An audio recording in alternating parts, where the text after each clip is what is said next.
Silence reigns.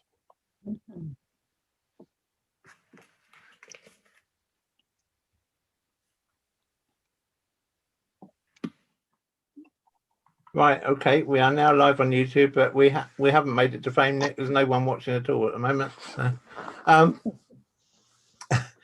right, let's start the meeting then. Welcome to the February meeting of this Parish Council Planning Committee.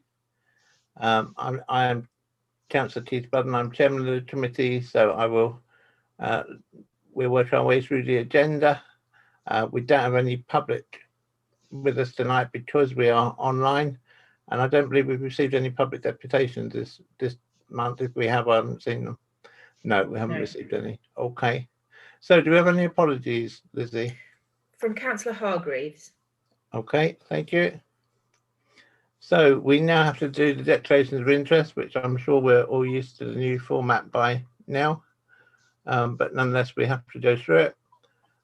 So we'll go around each councillor in turn. So I'll begin with myself. I'm Councillor Keith Budden. I'm chairman of List Parish Council Planning Committee. I have read the agenda and any deputations received, and I do have a non-pecuniary interest to declare in I can't find the number now, in 25 Inwood Road List, because the property is opposite my house, but I don't have a pecuniary interest, but I do have a non-pecuniary one, so I will not vote in the decision on that application. I won't take part in the debate on that application either, other than to tick it off. Okay, we'll go next to Nick, please. Hi, Councillor Nick Wilson, a member of this planning committee. I confirm I've read the agenda and the planning applications which we'll be considering, and I have no interest to declare. Thank you. Howard? I'm Councillor Howard Lindsley. I'm a member of List Parish Council Planning Committee, and I've read the agenda and the documents referred to in the agenda, and I have nothing to declare. Thank you. Claire? Councillor Claire Williams, a member of the List Planning Committee. I've read the agenda and the applications being considered, and I have no interest to declare. Thank you. Sheila? You're mute, Sheila. Pressed that already. Right, Sheila Baldwin, member of List Parish Council Planning Committee. I confirm that I've read the agenda and the documents, and I have no interest to declare. Thank you. And Sue? I'm Sue Halstead. I'm a co-opted member of List Parish Council Planning Committee. I confirm that I've read the agenda and the documents, and I have no interest to declare. And as a co-opted member, I shall not be voting on any of the applications. Thank you. And also we have Lizzie Keeling, our assistant clerk, who is minting the meeting. So next is the approval of the minutes of the meeting of the 13th of January, which have been circulated. Can I have someone to propose the minutes, please? Nick, and someone to second? Claire? Everyone happy with the minutes? Yeah, good, thank you. And any matters arising from the minutes? Nick, I believe you had one. You're on mute, Nick. Apologies. I have two, if I may. One was to thank Sue for the windfall survey, and I thought perhaps we should note that her conclusion was that the 2028 forecast of 136 was likely to be met. The other was simply to ask how we had reacted to the email from the owner of Forest House, who emailed us to affirm that their planned use of the garage was only for the purposes described and would not remain for residential on the ground floor in the long term. Yeah, just to update on that, as you say, we received an email almost immediately after the meeting from the property owner. I emailed him back to say that unfortunately we had to make our decisions based on the information that was in front of us, and the committee had made the decision, and therefore we would be sticking to our decision as per the meeting. However, if he wished to make additional comments into the planning officer, then he could, of course, do so. But I didn't feel that we could change our position because, you know, the law is we have to make our decisions based on the information that's in front of us. I did also email him to remind him that, as his colleague had done previously with the Oaks, that, you know, he called me, and, you know, public people can make a deputation beforehand. So I did remind him of the ability to do that for any future planning applications. Okay, thanks. Sue, did you have something? You're on mute, Sue. Couple of other matters arising on the back page of the minutes. Obviously the top one we will get under later on any other business, but what about the update on the Carla Holmes sang? Yes, I've raised that with the officers. I've not yet had any feedback, so I will chase them again. I had a member of the public rang me in the week, and she said she'd noticed things like new gates and things having gone up in the area, and she wondered what was happening. So right, yeah, I mean, we will all be in connection with that, but yeah, as I have twice contacted or sent messages to the officer because they're not in at the moment, working from home, but I've not heard back, so I will chase them again. Can we keep it on the agenda then, please? Yeah. And then the other one was the last one on the agenda was about, we had a question about the Mel's house details for the landscape. Yeah, so again, I'm still waiting for the planning officer to come back to me, so I will chase that again. Keep both those things, please, on the agenda. Nick. Just thinking about the sang, if there is evidence of activity going on at some point, I think it might be a good idea to publicize that on our website and more broadly through social media. Don't know whether Lizzie would be kind enough just to sort of keep an eye on where it's getting to, and we can, you know, do something at the right moment when there's something to show. Yeah. People will keep asking, what's going on? Is someone doing something? Are they taking something away from us by putting? Well, I think as well. Actually, I'm just thinking. I'm literally thinking on my feet here. But I think, Lizzie, can you make a note for me to speak to Carla, because it might be that we can get them to produce some photographs of what they're doing down there, which would. There is actually there's a map of the site on the planning for with their planning application, but I'd be happy to chase Carla. Okay, yeah, if you could, and maybe if we can just get something out of them to say where they're at and what's happening.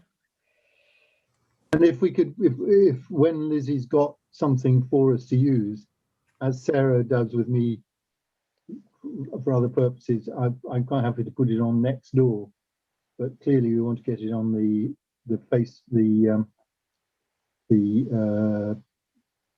whatever it is, community board. Sorry, I'm a bit tired tonight.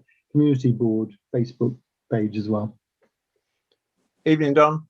Evening. Sorry, I haven't been able to get in. I've been trying for the last quarter of an hour. Anyway. Yeah, that's okay. I just see you trying, but yeah, for just for the minutes, can you do your declaration of interest, please? Shall I just say, I am Don Gerard, member of the Liss Parish Council Planning Committee. I've read the agenda and have no interest to declare.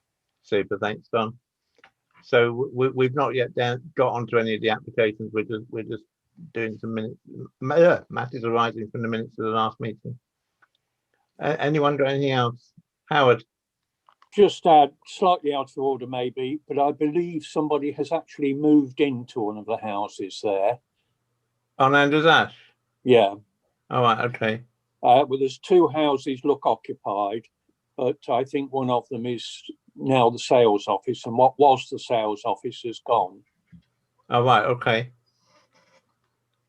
I don't know. I must be. I've not been past the site for a couple of weeks, but I will. So maybe we'll get some CIL coming soon. You're on mute, I Sid. think there was a condition that they weren't to be occupied until the management scheme for the SANG, and that's what we're asking for. Until that has been agreed. We've not heard that it's been agreed. Maybe it has, but maybe it has. Yeah, we've just not heard. So yeah, we'll follow that up and report back to the next meeting. Okay, thanks. Right. Okay. So if there's no other matters arising from the minutes, then we'll move on to the planning applications received. We begin with 18 Riverside Close, which is one we've looked at before, but there have been some slight changes. Principally that the applicant is now saying that the lower ground floor will only be for storage, that they're going to, they put in an idea of having a bund in front of the property or at the, well, at the rear of the property, but between the property and the river to try and mitigate any flooding, because obviously it does lie in the significant flood zone. And in fact, the report from the relevant officers say that the water could reach 88 centimeters deep, which is would obviously make the ground floor pretty uninhabitable, I would imagine, or the lower ground floor, I should say. So I'm not quite sure what they're planning to store in there, but I hope they have plans for what happens as water does get in.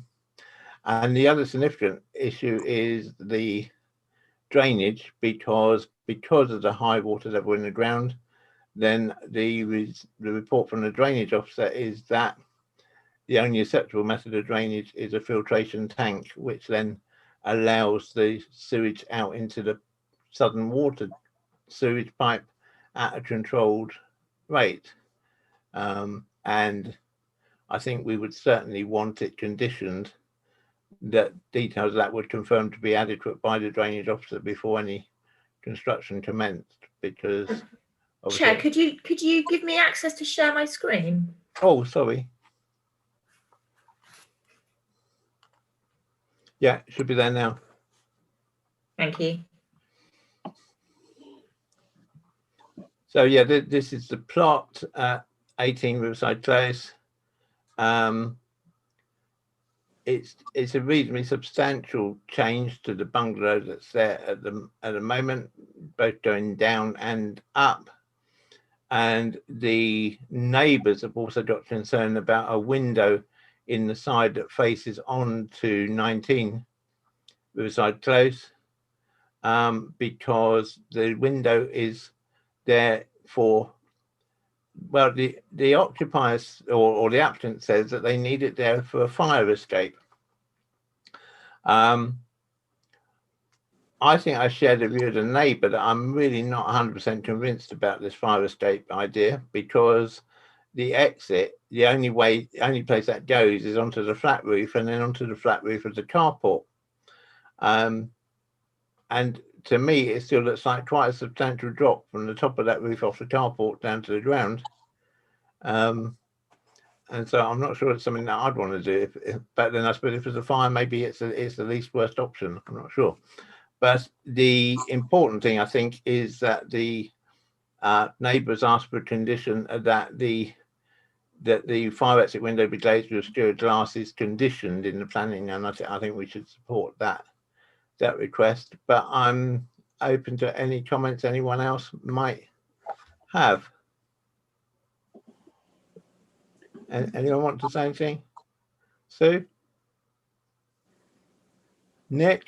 yeah, well, we objected very strongly last time. We did. And I don't quite myself see that there's any much reason to alter that, given that that we're backed up by Hmm. the technical officers' reports about the problems that there are. I Yeah. think there are still issues as far as parking is concerned. I mean, I went up to have a look at Riverside Close today. There are people parked on both the double yellow lines at the top and the single yellow lines at the bottom. There's a car parked right across the whole of the frontage of this particular bungalow, which is what's proposed. You know, I think it really is an overdevelopment of a really rather small and difficult site. And I would have thought that we should maintain the same objection, but mindful of possibility that it might be approved, put in all those caveats about what to do if so, and you've mentioned them yourself. Yeah. Okay. Yeah, I agree with that. Nick. I think Sue said virtually everything I was going to say. I think, I mean, parking definitely was. I didn't feel that had been dealt with. The flooding risk that we had referred to, the flood report seems to be being rather, reassuring about that. Though I must say, I don't know that I would want to have effectively a basement in that area. The only other thing I noted was one of the neighbours in putting in an objection was worried that they might be thinking of using it for commercial purposes because of the lift, I think, i.e. as a care home. I don't think it's really large enough for that, but maybe just as well to say that given that concern has been raised, that a condition, if they do approve it, would be that it should be for domestic use only. Yeah, I'd agree with that. Claire, anything you want to add? Yeah, a couple of things. The new building is quite a lot more than 30% bigger than the existing building.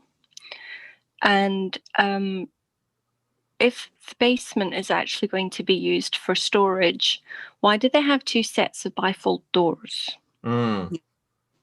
Yeah, I think that's a very valid point. Yeah, and then to echo everything that everybody else has said. Yeah. Sheila, anything you want to add? Well, I agree with everything everybody said. I've got written down here. I mean, I got confused about the end. What do they want that lower ground floor for? Because at one plan, they've got a cinema room, other plans it's for storage, other plans there's a workspace. And I share the neighbour's concern that maybe the basement might be used for a commercial purpose because the applicants don't seem to have a particular idea what they want to use it for. And I mean, the flooding is very definitely a potential risk. The environmental health people talked about it being adjacent to potentially contaminated land. Not sure what that particularly means, but it is huge. It's given that they're supposed to be bungalows along there. Yeah. You know, there's just this constant changing of their minds about what they actually for, which makes me feel a little bit suspicious, curious. Yeah, so I agree with everything everyone said. Okay. Don, anything you want to add? Not really. I'm having trouble hearing things. The audio isn't very good. Having got in at last, the audio is not good. I'm sure I would have agreed with Nick if I'd heard what he said. I did totally agree with what Sue said, actually. So I'd like to support what she said. Okay. Howard, anything you want to add? No, I think others have expressed it well. Okay, so I think then we maintain our strong objection with the comments that we've made, if it should be minded to be given permission. But I think, you know, hopefully there'll be enough reasons there why it shouldn't be, is my personal feel. Okay, so we'll move on then to Apple Acre Plantation Road. We're doing well for contentious planning applications this evening, because this one is a new development outside of the settlement policy boundary. And so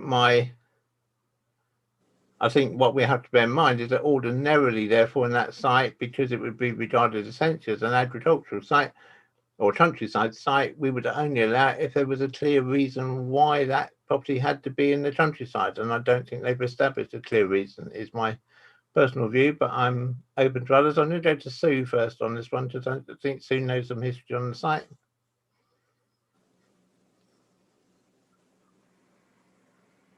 You're on mute, Sue. You said it, really. All right, okay. It is clearly a contrary to policy. I think is it SD 25? Yeah. And, you know, there needs to be very strong justification for it. Otherwise, we're setting a dreadful precedent here. Yeah. And you're right. The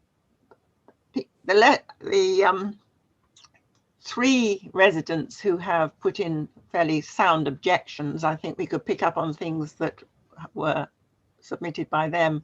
Yeah. But the applicant, the people who owned Appleacre, who sold off that bit of land, they must have known when they bought it that it was not developable land.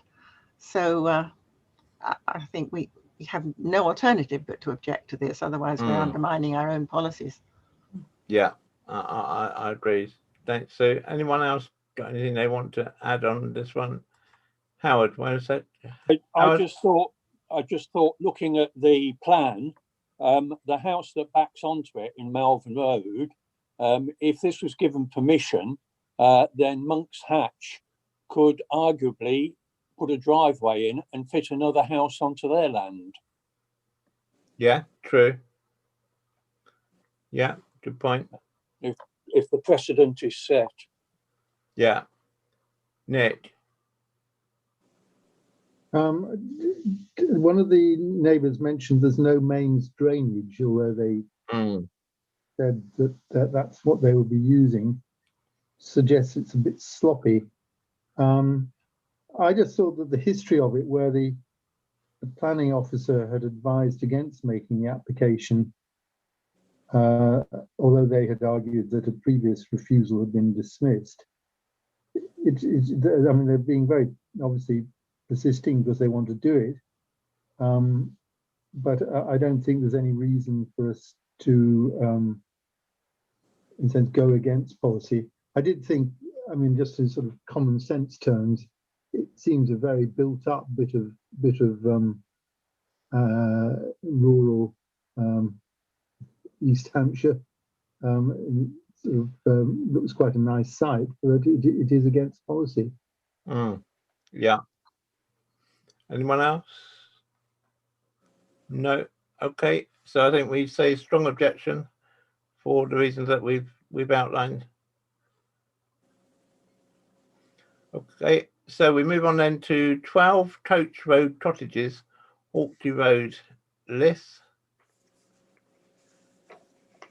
And the single-story side and rear extension. I have to confess this came as a new one to me. I didn't even know that Coach Road existed, but I assumed all that was just Hawkley Road. But there you go. There's something every day. But in terms of the application itself, it's for a reasonably sized single-story extension. But my initial feel was that I couldn't really see any problems with it, subject to us putting the normal condition on those roof lights for protection of dark night skies, especially given its rural location. But has anyone anything they want to add to that? No. Oh, Howard. I think we should agree to this. I don't think it's going to affect anybody adversely. The exit from the property is into Coach Road, and I think there's only them and the neighbours who do that. So I see no problem with it. No, and I mean, my feel was it's quite in sympathy with the building as well. So, Nick. Oh, I don't know what I've done now. Yeah. Hello, are you receiving me? Yeah.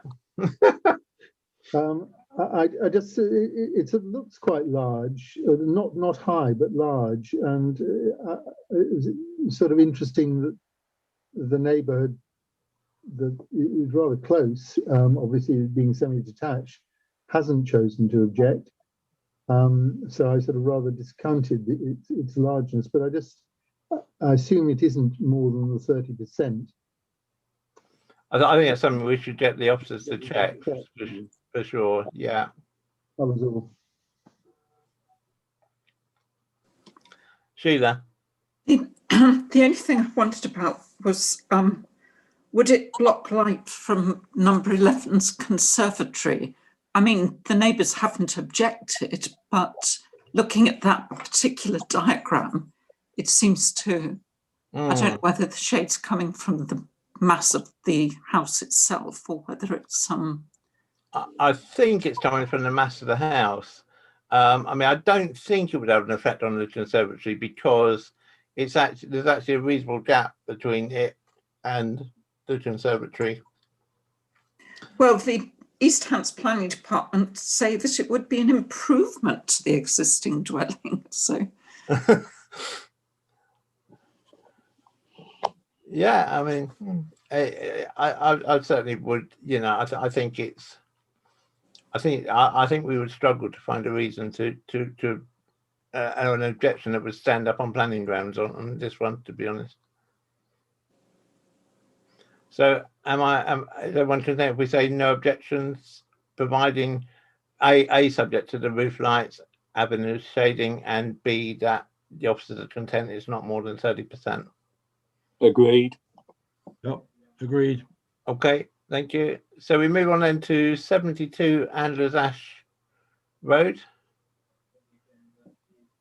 which is for a conservatory to the rear. 72 Andrews Ash Road is one of these odd houses down, odd is perhaps the wrong word to use,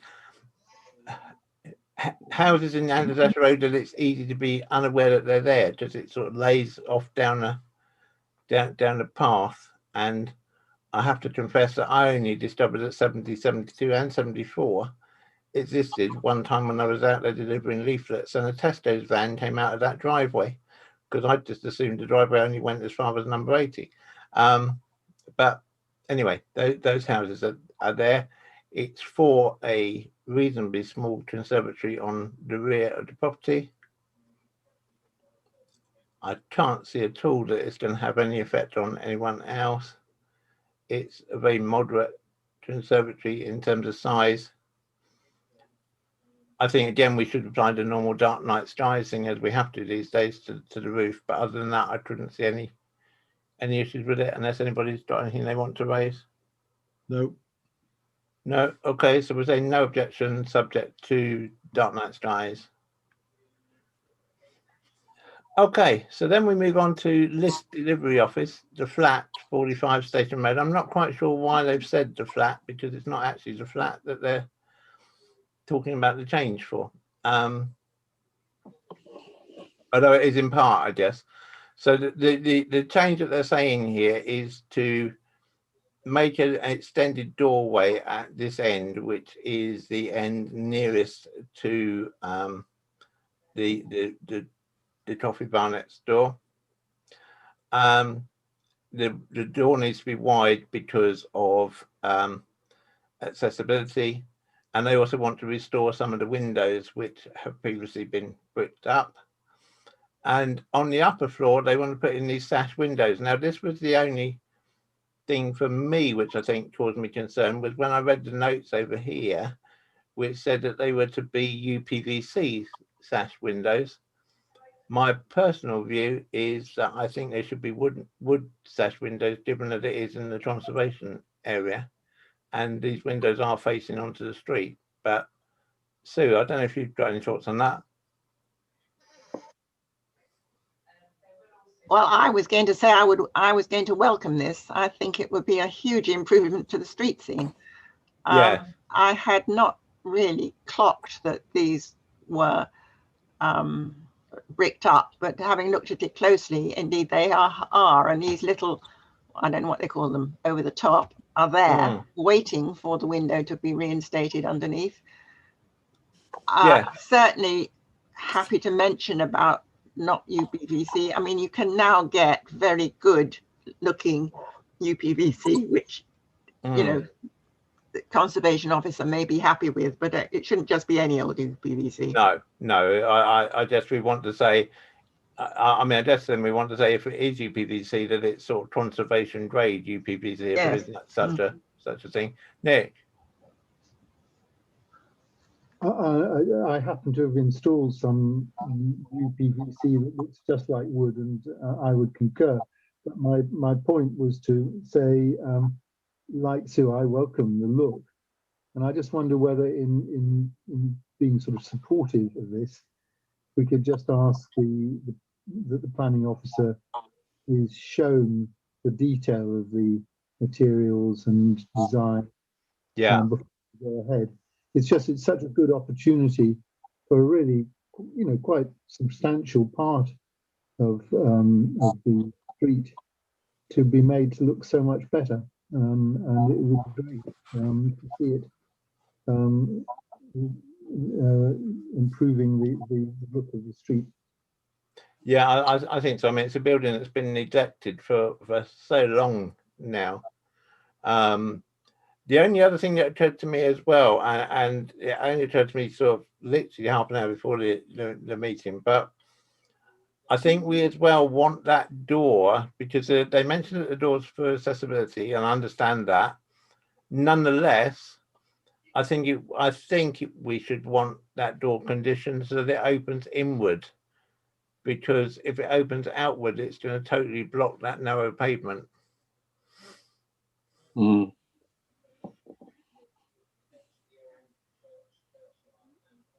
Yeah, I agree with that.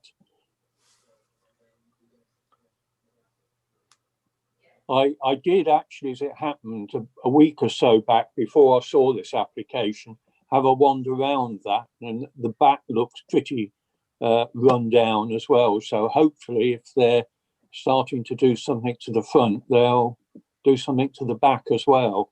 Yeah. I mean, I think because this is going out on the internet, I pick my words carefully. But I think, given that also, if you look at who the owner of the property now is, and he'd been a well-established list resident, then hopefully that would indicate that perhaps that's also would mean that he will want the building to look a lot better. I didn't notice who it was. It's Mr. Ismay. Oh, okay. Who lives at the end of Wild Green Lane. They came and put forward their application. They attended the meeting we had last year about the proposal for the rear.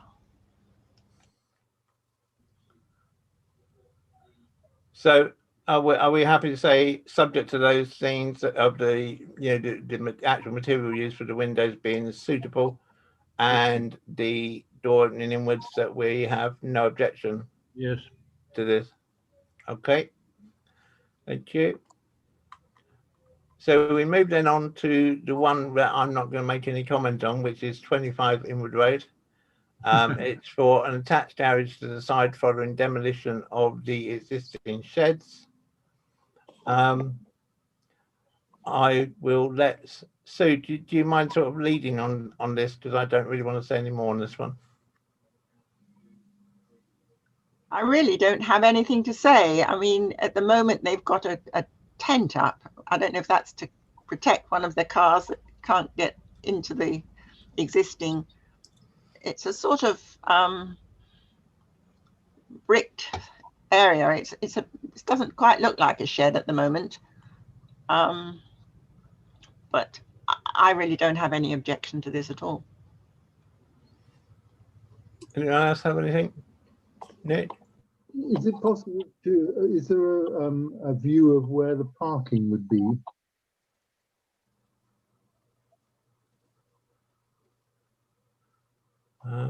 Don't know, to be honest. Because it's going to be, this is going to be sort of longer than the existing, what's there at the moment, isn't it? I think, if I remember Yeah. rightly. I just wondered whether it was, if they decide to use the garage for other than parking,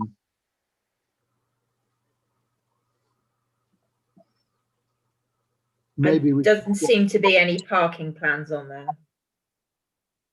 maybe we should just say subject to there being adequate.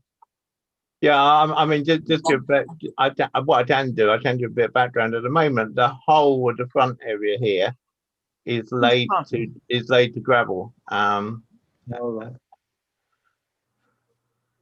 I withdraw it then.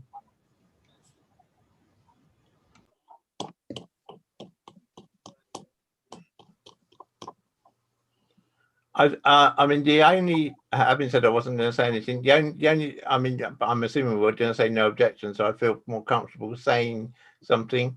The only thing I was going to say was at the moment, the refuse bins are stored at the rear of the property. And my only concern would be to make sure that there was still room between the wall of the garage and the property boundary to ensure that they could still bring the dustbins around from the back, because rather to, I don't think we, as a principle, we want the dustbins at the front of the property.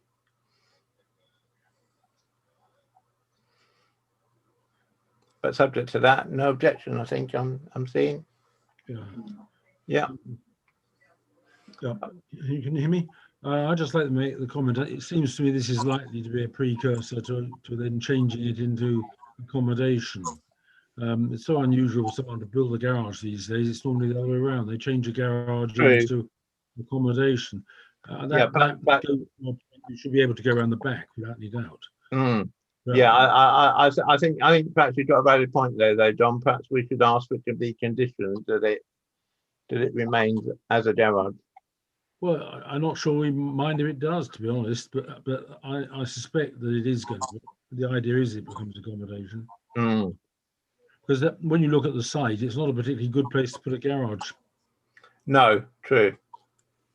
We previously had a discussion where, when I asked, what do we feel about garages being converted, existing garages, and I think the advice I received from our chairman was, we don't really object to that because people park outside these days.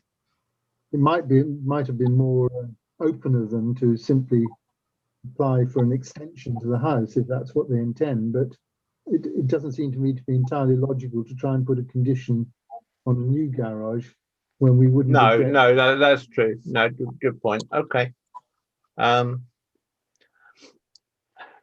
So we're saying no objection. What I will say now, we covered that, is that yes, you're quite right. So the tent outside is because the gentleman who owns the property owns a very psychedelic Volkswagen camper van. If you think of the film Yellow Submarine, then you get the idea of what the camper van looks like, which currently resides in that tent. So my guess is that he wants this for more secure storage of that camper van. Okay, we move on then to the Oaks, 35 St Mary's Road, which is simply for the installation of a new power supply pole. I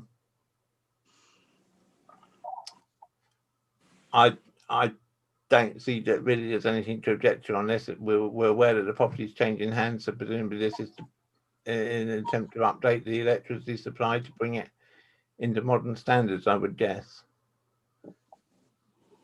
Sue?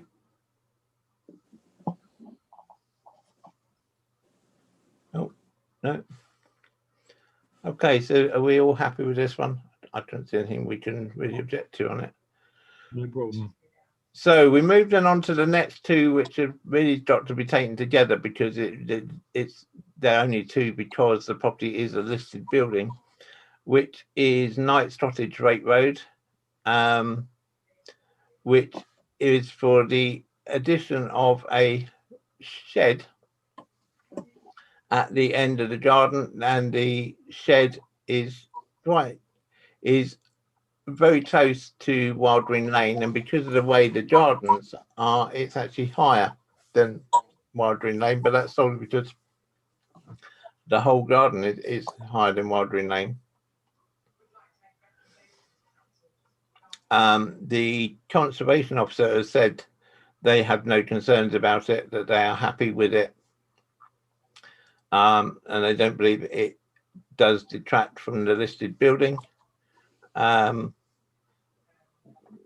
Personally, whilst I can sympathise with the original neighbour who brought it to our attention that it is very visible from Wild Green Lane, I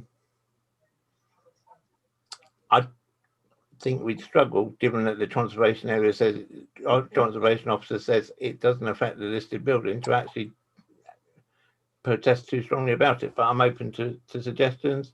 Anybody got anything they want to say on this one?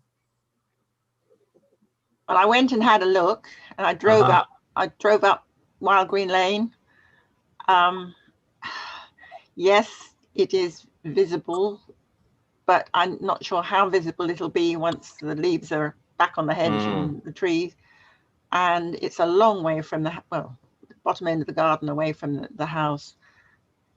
You're right. I can't think that there would be any real sufficient grounds to refuse it. Okay, thanks. Sheila?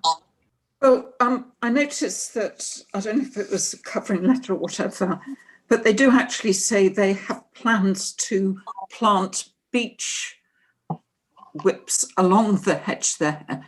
So presumably they will thicken the hedge when they grow, so it won't be so visible at all. No. So maybe we could make that a condition that they do plant these extra beech saplings, or whatever they are, along the boundary there, so that it's not visible. Yeah, I think that's reasonable. Anyone else got anything they want to add? No. So I think subject to Sheila's comments, we'll say no objection on that one. So we then move on to Wetham Farmhouse, Wetham Lane, Liss, and this is also for a garden shed.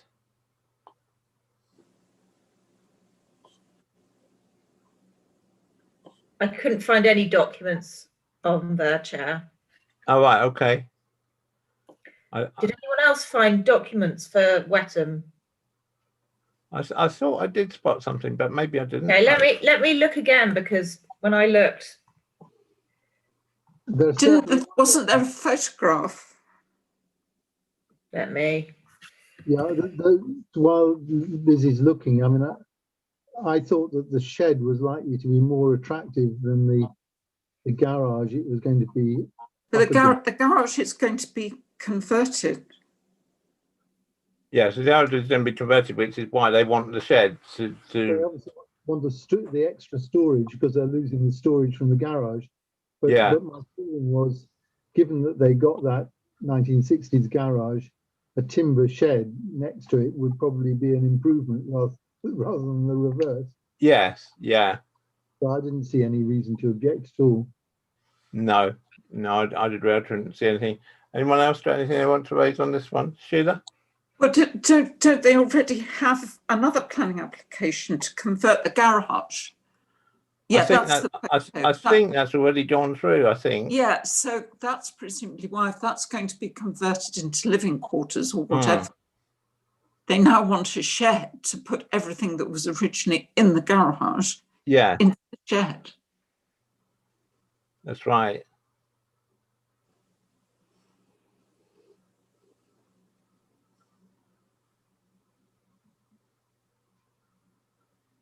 Yeah, I mean, I couldn't really see anything that gave me any real cause for concern on this. I mean, it's just a shed, unless anybody's spotted anything that I've missed. No, so we're saying no objection. So we go into 40B St Mary's Road, which is an extension to the garage and a formation of the gym within the roof space over.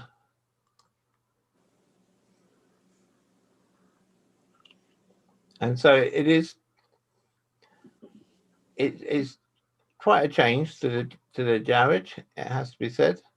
And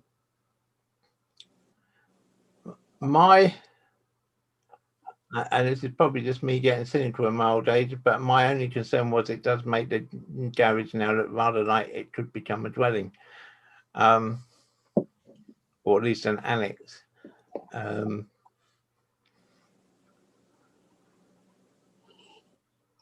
So I think we want it clearly conditioned that it would, you know, it was only to be used for the purposes that they've applied for.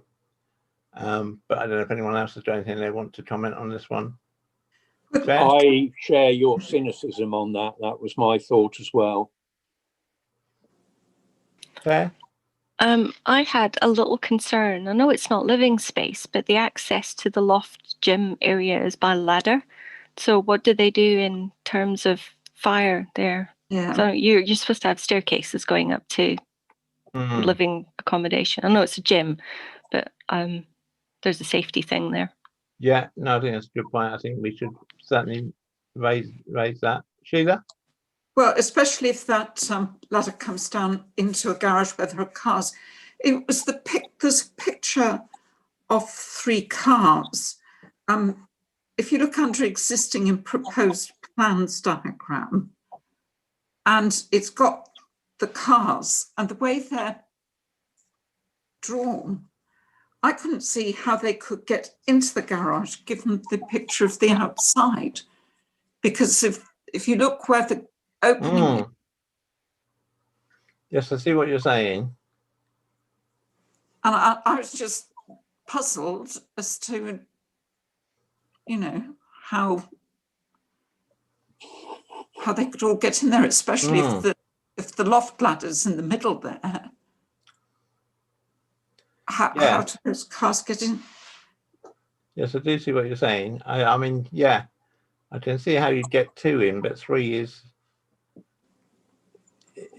tricky. But only if there's only that little entranceway. If you look at the picture, yes, yeah, 2 windows, and that's almost impossible manoeuvring. Yes, yeah, I think you raised a good point. We can certainly raise that as an issue. But I agree with Claire that there's the safety issue of the ladder. Yes. Can we look at the block plan, please?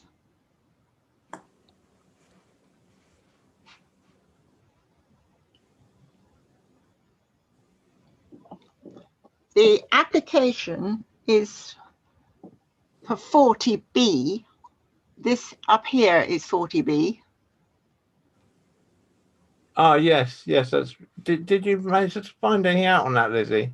No, they never responded. But it's written at the bottom that it's made a mistake. On 2 of them, if you go down to the bottom there, property is incorrectly numbered. Oh, okay. Oh, right. Okay. Well, so long as we're sure what we're talking about here. Okay.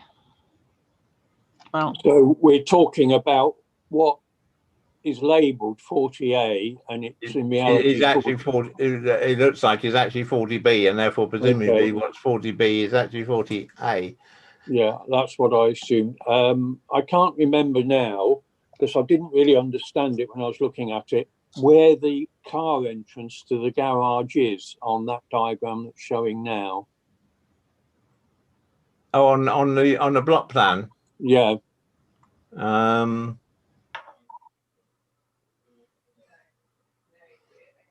car entrance is here.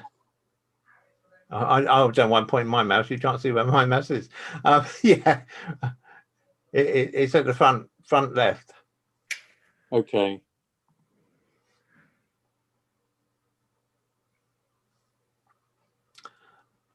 So how do we get the car that's at right angle to the others? How do they get in and out? Well, yes, that's the point that Yeah. that's the point that Sheila was making. I think So, okay. I think when I looked at it, I perhaps didn't look at it carefully enough. I had difficulty getting into this one, and so it's almost a relief when I did. But I think it looked as though there was an entrance for the third car on a different side. But you can't get at that. But if you look at the plan with the 3 cars on it, I thought it looked as though there was some sort of entrance there. For Are you able to share your screen again, Lizzie? We seem to have lost your screen.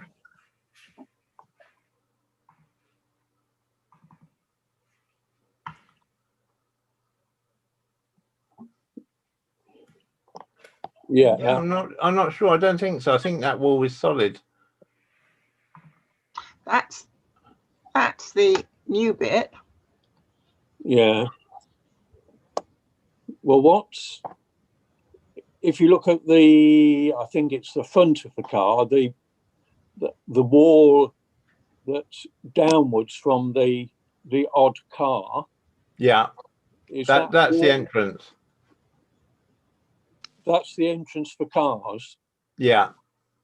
All of them. Okay, and so the other 2 have to get in and out that same entrance. Yeah. Maybe they've got a fancy revolving floor. Yeah.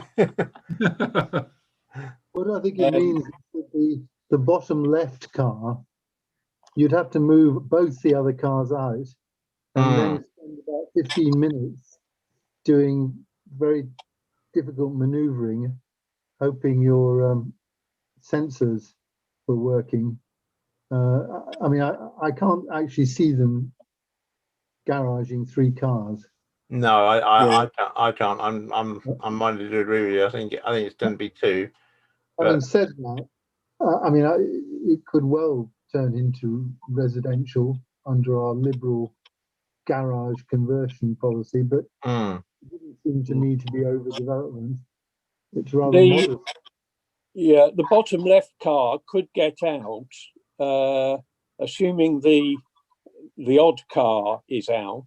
It could sort of turn left and go up to the wall, the top wall, and then back out. But it's a bit messy. Can I ask, Lizzie, did you not have a letter from one of the neighbours? I will have sent that out. I think I sent that out a while back. No. Phone call this week from one of the neighbours asking whether they could send in a thing, and I said, well, if you're writing to the district council, which you should do, maybe also copy the parish council before the meeting tonight. And they said yes, they were going to do that. I'm afraid, and said that they would drop it through a clerk's door who was in the same road. And I did contact Sarah and say, could she forward anything that came through her door to you? And she said, of course, yes, she would. So maybe it just didn't happen.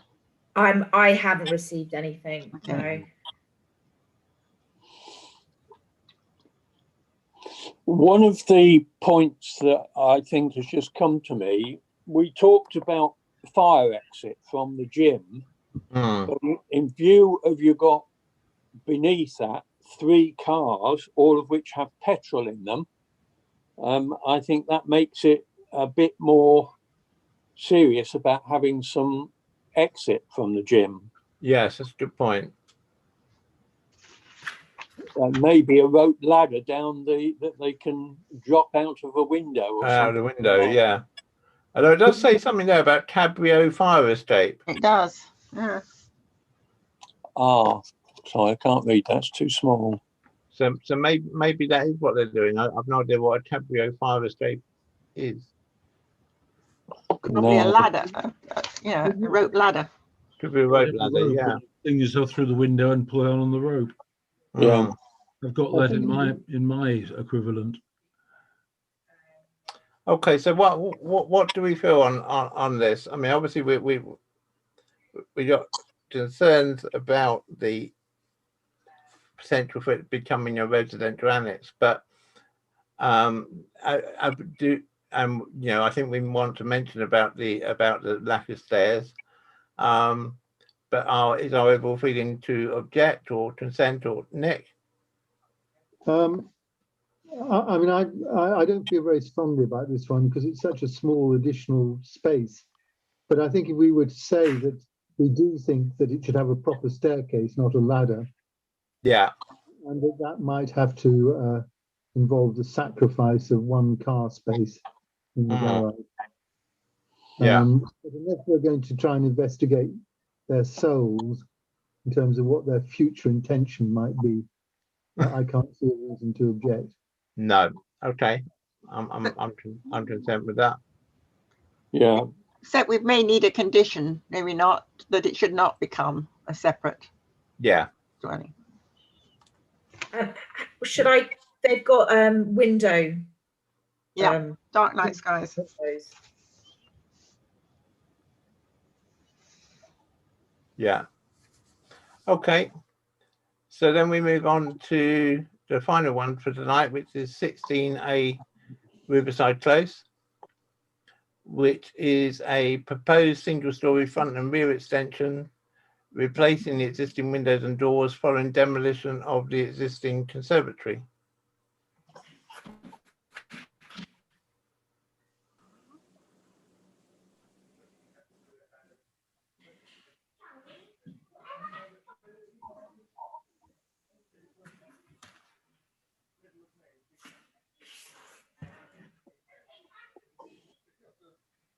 So, I mean, the front extension there, the front extension is relatively small. It is just a set of steps, essentially.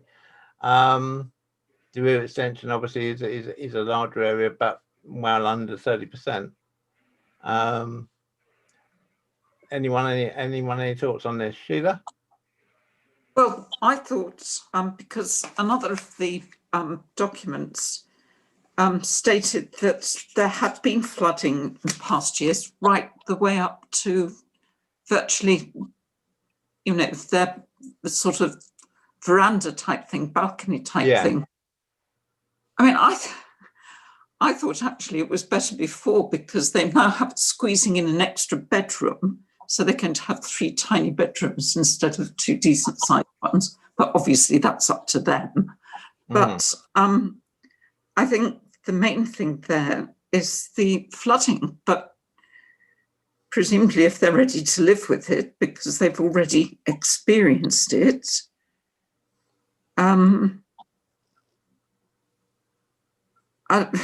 know, they seem to. Is this just down the road from the previous one we looked at? It is, yeah. Yeah. So again, this flooding issue is going to be an issue. Yeah. Yeah, I think what they're trying to demonstrate is they're saying that the highest recorded water level was 60.45, and they're saying this is at 60.75, so essentially a foot higher. There is going to be further global warming. I just wondered. I think there was a view of it. I don't know whether it was one of the an elevation view, which seemed to show that there weren't any openings. It would have to be. Am I right in saying? Yeah. You know, the windows are quite high, aren't they? Yeah. I mean, I couldn't see any objection, but if we said no objection, but the planning officer would need to just check the situation in terms of flood risk. Yeah. rather than try to work out ourselves whether there's a flood risk. Yeah. Yeah, I think so. And anyone else got anything they want to add on this one? Okay. Well, I think the comment there was it's brick wall and there's no openings, but water will soak through brick walls. True. But Existing house, what's there already, wouldn't it? yeah, I think we say no objection, subject to the planning officer being content that there is no unmitigated flooding risk, I guess. Yeah. Okay, good. So that's the end of the applications for tonight. We then have the applications that have been approved, which I don't think there's any great surprises on. And we then have some TPOs that have been referred to the tree warden.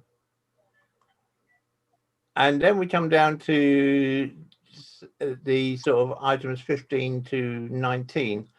Item 15, a list neighbourhood development plan update. You're pleased to know that myself, Sue and Lizzie have now had a meeting with Chris Paston at the National Park about reviewing the neighbourhood plan and what we need to do to see where we are and all these good things. And I think it was a very useful meeting. Sue, I don't know if you've got any comment on to add on what happened. I think it was useful. He's obviously trying to move things forward, helpfully to not just us, but everybody who's produced or is in the process of producing neighbourhood plans. And the park themselves is doing an annual monitoring report. And there's a whole lot of data, and Lizzie might want to come in here because she was sort of volunteering almost to look at the data and try and extract from that. But there was, I think we came away feeling that there was perhaps a need for a letter to go.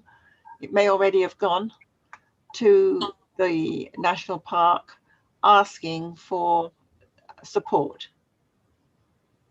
That was mentioned, if you recall. Yeah. I hope you've noted that, Lizzie. Yeah, no, we have. It hasn't gone yet, but I will.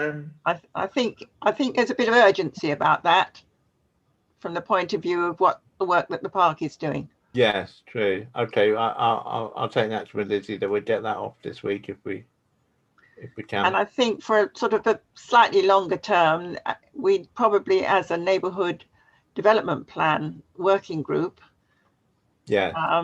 need to just look at some point, maybe within the next year, 18 months, at our vision and objectives in our local plan and see that they are being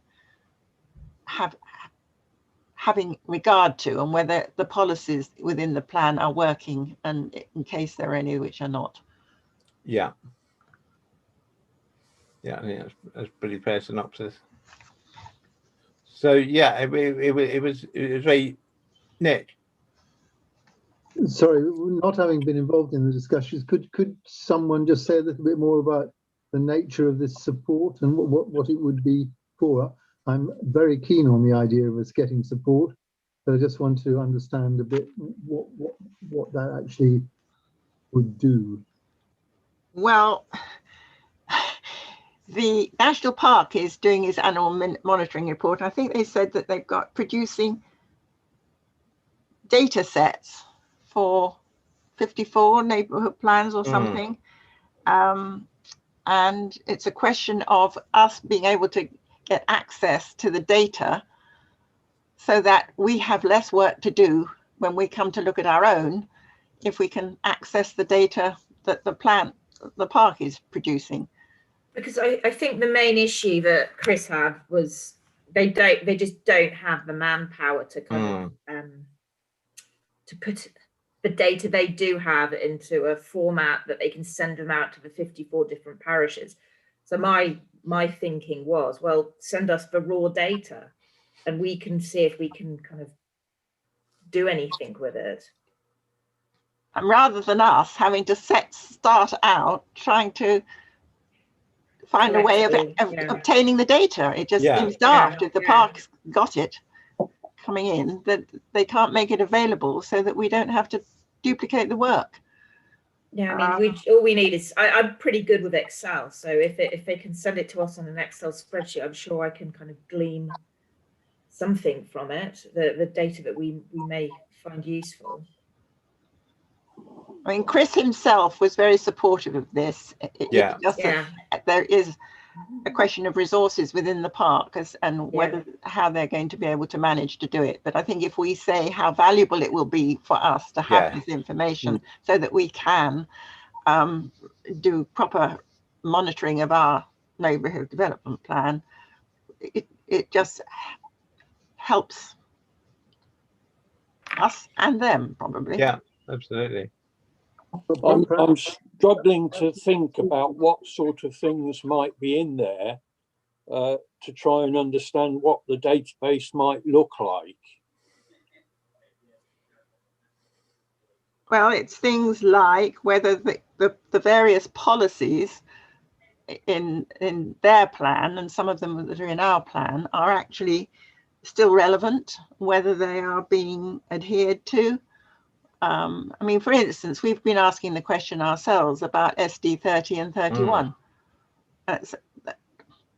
Presumably they will have data about how that is rolling out across the park, relating to individual parishes. My only concern was not their resource, but our resource. And maybe we should return to this when we see what it is they actually send to us. Yeah, but they may not send us anything. That's the point. No, that's where we need to put a little bit of pressure on. What we're wanting is for them to send us what they have got that we can use to save us from having to do work. So if we just wait for them to send us something, we might not get anything, and we might have to do an awful lot. I mean, basically, Chris was making the point that he has made soundings internally to get that data supplied to parishes, and so anything parishes could do to help that process along, should we say, would be very welcome. I think I understand now. I mean, what you really need is some sort of key to each bit of data so that you can sort of identify where there's a match between the two, which is what you've got to deal with. You know, and if the park's got something called XX1 and we don't have an XX1, we're not interested in that. Yeah. And it may then identify that we've both got XX2 or whatever. Yeah, I mean, I think until we can see the data set, it's very hard to know quite how much or how little extra work we may need to do on top of what's there. So we'll continue to push that one along, but it's just good that we did finally manage to sit down with Chris after about 6 months of us collectively missing each other. I think what I was saying incoherently was, when we know more, could we talk about it again? Yeah. The update on the Charter development, I think we covered that earlier when we were going over the minutes. Really, I haven't got anything else to add on that. Although I did notice that there was a fairly large pile driving device there the other day, so presumably they're having problems with some of the land. Drainage, I think. Yeah. And then we have 2 consultations from the National Park. The first is the camping and glamping technical advice note consultation, which I think it is worth us all taking a look at if we get an opportunity, and if you can feed back any comments to myself and Lizzie so that we can try and put a parish council response back to the park. because we do have some, or we have had some examples of glamping sites locally. I'm thinking of Addis Farm particularly. And so, you know, it is a policy which I think we have some interest in. And then the second planning supplementary planning document. Yeah, could just on the camping and glamping. Yeah. On the agenda, I mean, my only concern was that, you know, some super glamping thing might be developed in our neighborhood, which might then be used to be turned into permanent residencies for people. I'm afraid, I mean, I did look at the consultation draft, but not in detail. But I just thought that would be a concern we might want to register. Yeah, no, I think it's a valid point. I think, you know, if we think particularly of, quite whether it comes under camping or glamping, I'm not quite sure. But if we think particularly of the Harris Caravans site and some of the things that have happened there, then we do need to be mindful of how that could turn out. My quick look at it, I thought it was quite well couched. A lot of emphasis on landscape and tranquility and positively contributing to the landscape. I think we all need to be aware that you can actually have camping for up to 28 days without getting any planning permission. Yes. Now. So it was talking about the possibility of longer temporary permissions being allowed, and making use of existing buildings rather than building new ones. It looked to me as though they had actually done a fair old bit of work on this, and I was reasonably happy with it. But yeah, certainly I attended a presentation on it by some of the parks officers, and they were very. It's certainly one of the documents they're very proud of that they put together. So, and I think with some justification, yeah, I think it overall is a good document. But perhaps if we can all have set aside an hour or so and have a read of it, and just let me and Lizzie have any comments that you have before we send back any response. And obviously, once we've got a response, we'll circulate it.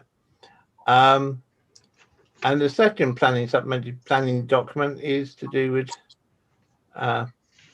parking, I think, if I'm remembering the right document. I haven't got it in front of me, I must admit, so I'm going off the top off from memory on this one. But again, if you can have a look at that and let me have any feedback. well, we did already comment on the first round. We did, yeah. We made quite a lengthy comment, and if you go through what they are now proposing, they include responses to our comments, amongst others as well. Right. And they have mostly picked up. And one of the things was concerning us hugely was tandem parking, if you remember. Yeah. And they picked up That on has that been one. picked up, I think, hasn't it? They've strengthened that. A principle of parking provision on the site to avoid additional on-street parking to be made explicit, and they've done that. They picked up on most of our things. I mean, it was quite reassuring that they had done that. I thought. I still find it very difficult to believe that this parking calculator is going to be easy to operate. And I think we're going to have to watch it fairly carefully in the future, because it's based on wards, and they will be thinking that Liz has got transport throughout. Yeah. So I think they've made it easier and better, but I'm not sure it's still going to be quite fit for purpose for us. And there was quite a lot more in it, I think, because of what other people had put forward about cycling and charges for electric biking and so on. So big improvement on the first one. They had taken our comments on board. just need to look very carefully in the future and not accept minimum parking just because you've got a station. Yes. Yeah. Nick? I went through the sort of most relevant bits with a tooth comb and put lots of ticks. I thought we ought to congratulate ourselves on having, or particularly Sue, on having scored quite a few victories there. And I noted particularly there's lots of reference to landscape led, which I'm sure is right. The only two thoughts I had were, I still don't think they've got the point that just because you've got public transport and people are being encouraged to cycle, it doesn't mean they're not going to still want to own lots of cars.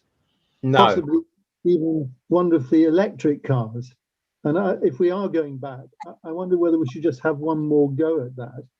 I will be invited to have another go at them. We're certainly able to make more comments. Yeah.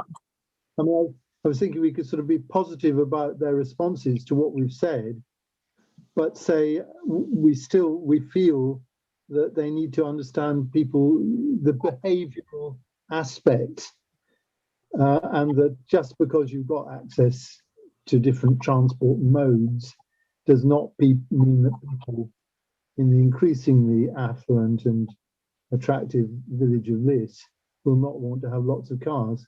And we have a really, really big problem about on-road and on-pavement parking. My second thought was simply, I don't think we did say it, but it's a sort of relatively minor point, whether there should be something in there about not reversing out of properties. My dim memory of the highway code at the age of 17 was that it said that you shouldn't, but I thought whatever they say about reversing out should be reflected in here as well. Yeah, no, that's a good point.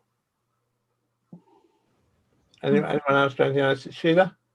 I was reading the various comments that various bodies sent in reply to the consultation document.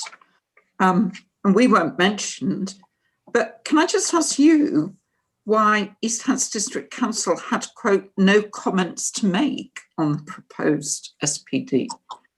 Do they not have any influence or concerns, or? I can't give a definitive answer to that, Sheila, but I suspect it's probably by mutual agreement. In that East Hampshire is also revisiting its parking consultation, and the park has declined to make any comments. So I wonder whether there's been some mutual agreement of not commenting on each other's plan, but I don't know, but that would be my supposition.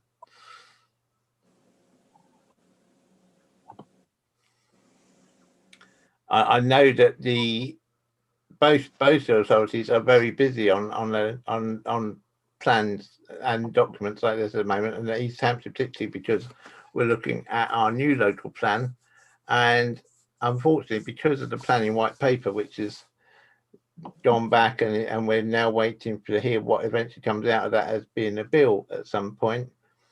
We're having to make some informed guesses, I think, as to which parts of the plan to proceed with and which parts to sort of hold in abeyance at the moment, because we don't want to spend too much money on the plan to then find that we wasted that money or not use that money to its best advantage. But equally, we don't suddenly want the government to turn around and say, well, you've still got to produce a finished plan by 2023 and we haven't got all the evidence bases together. So it's a tricky one. Okay, so we move on then to any other business. So I'll quickly go around. Nick? No. Sue? No. No. Claire? No. Howard? No. No. Don? No. Sheila? No. Lizzie? No. Okay, so in which case then I declare the meeting closed at 8:53, and the date of the next meeting is Wednesday, the 10th of March.